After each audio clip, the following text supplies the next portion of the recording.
18 मे रोजीच्या मध्यरात्री पुण्यातील कल्याणी नगर परिसरात एका अल्पवयीन मुलाच्या बेफिकिरीनं दोघांचा बळी घेतला।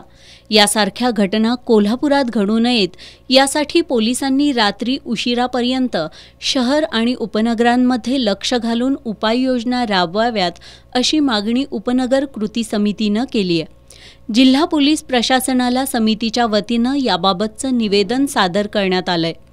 शहरात आणि उपनगरात रात्री 9 नंतर आलिशान चारचाकी आणि दुचाकी सुसाट वेगानं वाहन चालवणारे अनेक जण आहेत। यातील अनेक जण मद्यप्राशन केलेले असतात, त्यामुळे अशांवर कारवाई होणं गरजेचं आहे।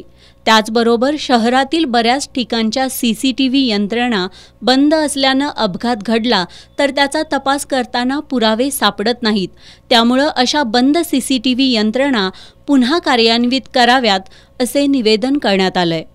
पोलीस उपनिरीक्षक किरण कागलकर यांना हे निवेदन देण्यात आलं।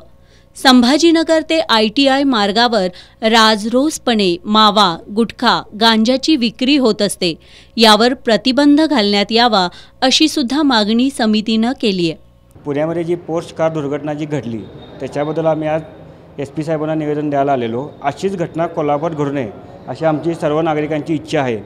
आणि परवाच माझा भाचीचा ॲक्सिडेंट झाला संभाजीनगर ते ITI रोडला।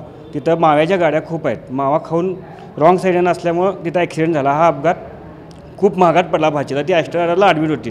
अशी कारवाई सातत्यानं होणं गरजेचं आहे, जेणेकरून कोल्हापूर अशा दुर्घटना घडू नये अशी आम्ही सर्वांच्याकडनं मागणी करतो। यावेळी उपनगर कृती समितीचे चंद्रकांत कांडेकरी, शीतल नलवडे, विजय देसाई, सुदेश सूर्यवंशी, फिरोज शेख, संतोष जाधव आदी उपस्थित होते।